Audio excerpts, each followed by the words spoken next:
నమస్కారం. విశ్వ హిందూ సంక్షేమ పరిషత్ నేషనల్ జనరల్ సెక్రటరీని అనంతలక్ష్మి గారిని మాట్లాడుతున్నాను. తెలుగుదేశం పార్టీ వచ్చిన తర్వాత మహిళలకి అస్సలు రక్షణ లేదు. రక్షణ కల్పించే బాధ్యతలు ఎందుకు తీసుకోవటం లేదు? చిన్న వయసులో ఏమీ తెలియని పసికందులను కూడా ఒక వృద్ధుడు రేప్ చేయడానికి తీసుకెళ్లిన ప్రభుత్వాలు ఏం సెక్యూరిటీ ఇస్తున్నాయి? హాస్టల్లో ఉన్న పిల్లలకి ఏం సెక్యూరిటీ ఇస్తున్నారు? మీరు గౌరవనీయులైన హోమ్ మినిస్టర్ అనిత గారు, మీరేం చేస్తున్నారు? శంకుస్థాపనలు, సన్మానాలు ఇవన్నీ కాదు చూడవలసినవి. అవార్డులు ఇవ్వడం అవన్నీ కాదు. అవార్డులు తీసుకునే మహిళ ఒక చిన్న పాపని తునిలో జరిగిన సంఘటన మీ దృష్టికి వచ్చినా ఎందుకు స్పందించటం లేదు? హాస్టల్లో బాలికలకు కానీ అసలు రక్షణ లేదు. రోడ్డు మీద ఒక మహిళ వెళ్తుంటే భయపడే పరిస్థితికి తెలుగుదేశం పార్టీ వచ్చింది. చంద్రబాబు నాయుడు గారు గౌరవనీయులైన ముఖ్యమంత్రి వర్యులు, మీరు ఎన్నో మాట్లాడితే ఏం లాభం అండి? ఒక డిసిప్లిన్ అనేది మెయింటెనెన్స్ చేయమని మా ఎమ్మెల్యే, హోమ్ మినిస్టర్ గారికి చెప్పండి. పరిపాలన అనేది చాలా కష్టం అండి. పదవుల్లో కూర్చోవడం కూడా చాలా కష్టం. కానీ ఒక పసికందుకి రక్షణ లేకపోతే ప్రభుత్వాలు ఏం చేస్తున్నారండి? ఇప్పటికైనా అనిత గారు ఒక 2-3 స్టేట్మెంట్లు ఇచ్చారా? ఇవ్వలేదే. ఏవో అలా జరుగుతూ ఉంటాయి, అవన్నీ మేము చూసుకుంటామంటే అదేం మాటలండి? ప్రభుత్వాలు ఉన్నది ప్రతి వాళ్ళకి రక్షణ ఇవ్వడానికండి, లక్షలు సాధించి బ్యాంకుల్లో వేసుకోవడానికి కాదు. అసలు మీరు ఏం చేస్తున్నారు?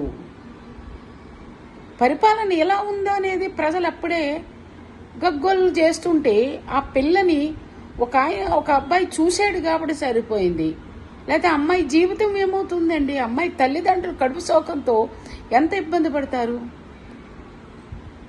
అదే అపోజిషన్ పార్టీ ఉన్నప్పుడు 35 మంది మహిళల గురించి మాట్లాడిన వీళ్ళందరూ మినిస్టర్లే కాదు, హోమ్ మినిస్టర్లే కాదు, డిప్యూటీ సీఎంలే కాదు. వీళ్ళందరూ ఏం చేస్తున్నారు? ఏం చెయ్యాలనుకుంటున్నారు? ఆంధ్రప్రదేశ్ని నాశనం చేసి పెడుతున్నారు మీరు.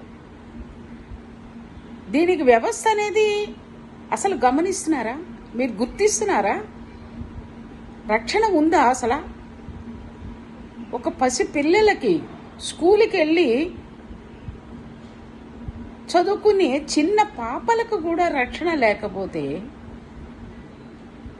ఏం చేస్తున్నారండి మీ ప్రభుత్వాలు? ఎందుకు గెలిపించుకున్నారు ప్రజల అని అహోరాత్రులు ఏడుస్తున్నారు. ఇప్పుడు ఇది సమన్వయమా? దీని మీద మీరు ఏం యాక్షన్ తీసుకుంటారు? వాడిని కొడితే రాదు. ముందు ఒక క్రమశిక్షణ అనేది పెట్టి ఒక భయంకరమైన ఇది పెడితే ప్రతి వాళ్ళు భయపడతారు. అయ్యో ఓం ఉంది, అయ్యో ముఖ్యమంత్రి వర్యులు ఉన్నారు, అయ్యో డిప్యూటీ సీఎం గారు ఉన్నారు, అయ్యో స్పీకర్ గారు ఉన్నారు, ఎంతమంది మంత్రులు ఉన్నారనే భయం అనేది, ప్రభుత్వంలో ఒక భయం అనేది ప్రజలకి, గౌరవం భయం రెండూ ఉండాలి. ఇలాంటి పరిస్థితిలో మీరు ఒక పసికందు అమ్మాయి, 9 సంవత్సరాల అమ్మాయి అంటే ఏం చేస్తున్నారు? కడుపు ఆవేదనతో రగులుతోంది ప్రజలకి. సంక్షేమ కార్యక్రమాలా లేవు, రైతు సంక్షేమాలా లేవు, వితంతు పెన్షన్ లేవు, విడో పెన్షన్ లేవు, పేదవాళ్ళకి ఇళ్ళు లేవు. కానీ రేపులు, మద్యాలు మీ తెలుగుదేశం ప్రభుత్వంలో ఇవి ఒకటే జరుగుతున్నాయి. ఒక హోమ్ మినిస్టర్ గారు ఉన్నారు అంటే అసలు ఏంటది హోమ్ మినిస్టర్ గారు ఏం చేస్తున్నారు అనేది మాకెవ్వరికి అర్థమవటంలా. పదవుల గురించి పాకుళ్లాడేవాళ్ళు ప్రజల సేవ చెయ్యరు. ఓటును నోటుతో కొనుక్కున్న వాళ్ళు ప్రజల సేవకి పనిచేయరు. ఏ ప్రభుత్వాలన్నా ఎన్ని ప్రభుత్వాల్లో లేని సంచలనం మీ ప్రభుత్వంలో చాలా క్లియర్గా కనపడుతుంది ఆంధ్రప్రదేశ్. దీనికి కారణం ఎవరు? మేము జాలిపడి గుమ్మం దగ్గరికి వచ్చి మళ్ళీ కొత్త పార్టీని చూద్దామని చెప్పి ఓట్లు వేస్తే మీరు ఇచ్చే బహుమతులు ఇవా? ఎలాంటి బహుమతులు ఇస్తున్నారు? చిన్న పిల్లల మీద తెలిసి తెలియని జ్ఞానంలో అమ్మాయి దగ్గర బట్టలు విప్పించి అతను వాడు అట్లా చేసాడంటే ఎంత ధైర్యం! అంటే వాడికి ఎవరివన్నా భయం లేని ప్రభుత్వం ఇది అని అనిపించేటట్టు ధైర్యంగా చేశాడు వాడు. ఇట్లాంటివి మొన్న వైజాగ్లో గాజువాకలో ఒక లేడీ బయటికి వెళ్తుంటే గొంతు కోసి వెళ్ళిపోయాడు. ఏం చేస్తున్నారు సార్ మీరు పరిపాలన? ఇప్పుడు మీరు మైకి పట్టుకుని అరుస్తారు, మా ఏరియా పిల్లల్ని ఏం చేస్తే భరించము, ఊరుకోము, వాళ్ళు వదిలిపెట్టము. ఇప్పుడు ఎందుకు సార్? ముందు జాగ్రత్త లేదా? అన్నీ అయిపోయాక వచ్చి అరిచి అమ్మాయి అదృష్టవంతురాలు కాబట్టి ఎవరో ఒక అబ్బాయి చూశాడు కాబట్టి అమ్మాయి శీలం చిన్న పిల్ల శీలం అంటే తెలియని ఆ చిన్న పసికందుని ఏందండి సార్, 70-60 ఏళ్ళు ముసలివాడు వాడంత కామాంధుడు ఉన్నాడంటే ఆ కామాంధుడికి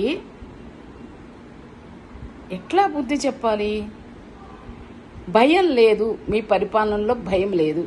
ఎన్ని చెప్పండి, రక్షణ లేదు, ఆడవాళ్ళకి అసలు రక్షణ లేదు. ఇప్పుడే 2 సంవత్సరాలు అయిపోతుంది సార్. ఏం సంక్షేమ కార్యక్రమాలు తెచ్చారు?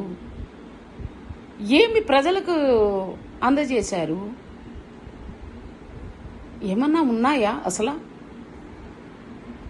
ఎక్కడ చూసినా రేపులు, మద్యం కుంభకోణాలు, యాసిడ్ దాడులు, మహిళలకు రక్షణ లేకుండా చేసి ఒక మహిళా మంత్రి అనిత గారు ఏం చేస్తున్నావమ్మా నువ్వు?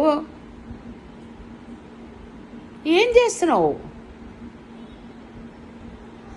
మాకేం అర్థం అవటం లేదు ఈ పరిస్థితులు. చాలా ఘోరాతి ఘోరంగా ఉంది మీ పరిపాలనని తీర్చిదిద్దుకుంటే మీరు ఆ కుర్చీల్లో కూర్చోగలుగుతారు. బాల కార్మికులు, తల్లిదండ్రులు పెంచుకోలేని వాళ్ళు హాస్టల్లో వేస్తే హాస్టల్ నుంచి పిల్లల్ని అమ్ముతున్నారు అంటే మీరు ఏం పరిపాలన చేస్తున్నారు? హాస్టల్ వార్డులను ఏం చేస్తున్నారు? ఆ అమ్మాయి హాస్టల్ నుంచి బయటికి ఎందుకు వచ్చింది? మీరు చర్య తీసుకోవాలి. ఆ ఒక్కడే అయిపోయింది అని 4 రోజులు మాట్లాడేసి 4 రోజులు యాక్షన్ చేస్తే అవ్వదు. ఇది సినిమా కాదు, జీవితాలువి. సినిమా అయితే ఫస్ట్ హాఫ్ సెకండ్ హాఫ్ శుభం అంటారు. మీరు సినిమాలాగే చేస్తున్నారు మీ పరిపాలన. దయించి హోమ్ మినిస్టర్ అనిత గారు మీరు కఠిన చర్యలు తీసుకోవాలి. గౌరవనీయులైన ముఖ్యమంత్రి వర్యులు ఆవిడ ఆ పోస్ట్ చేయలేకపోతున్నారేమో చూసుకుని మంచి యాక్టివ్గా ఉన్న పర్సన్ని హోమ్ మినిస్టర్గా చేయాలని కోరుకుంటున్నాం. విశ్వ హిందూ సంక్షేమ పరిషత్ నేషనల్ జనరల్ సెక్రటరీని. నా పేరు అనంతలక్ష్మి, పూళ్ళ అనంతలక్ష్మి. నాది విశాఖపట్నం నర్సీపట్నం మండలం నాది. దయ్యుంచి ఈ తులులో జరిగిన దాని మీద మీరు ఎలాంటి సమాధానం ప్రజలకు చెప్తారనేది వేచి చూస్తూ ఉంటాము. వాడిని ఇప్పుడు కొట్టో తన్నో చేసినా వాడేమి చేయలేడు. కానీ ఇలాంటి పరిస్థితి మళ్ళీ ఏ చిన్న పాపకి రాకూడదు. వెంటనే హోమ్ మినిస్టర్ గారు మార్చండి. కఠినమైన చర్యలు తమరే తీసుకోండి. డిపార్ట్మెంట్ ఎలర్ట్ చేయించండి సార్. ఎలర్ట్. గౌరవనీయులైన ముఖ్యమంత్రి అదేంటి పవన్ కళ్యాణ్ గారు, మీరు కూడా స్పందించండి సార్. స్పందించండి. ఎలక్షన్స్ ముందు ఎంత స్పందించారు? మీకు సీట్లు కావాలి, ఓట్లు కావాలని. ఇట్లాంటి వాటి మీద ఎందుకు స్పందించటం లేదు మీరు? అసలు మీకు పట్టనట్టు ఎక్కడో దూరంగా ఉంటున్నారు ఎందుకు? ముందు స్పందించండి. దాని మీద వివరణ ప్రజలకు ఇవ్వండి. హాస్టల్స్ స్ట్రిక్ట్ పెట్టండి. ఆడపిల్లలు నడిచే చోట ప్రతి చోట సెక్యూరిటీ పెట్టండి. సీసీ కెమెరాలు పెట్టండి సార్. సీసీ కెమెరాలు లేకపోతే ఇట్లాంటివి జరుగుతాయి. సీసీ కెమెరాలు ఎక్కడ పడితే అక్కడ పెట్టాలి సార్. సీసీ కెమెరాలు భయపడతారా అని కాదు, అమ్మో సీసీ కెమెరా ఉందని అనుకుంటారు. మొన్న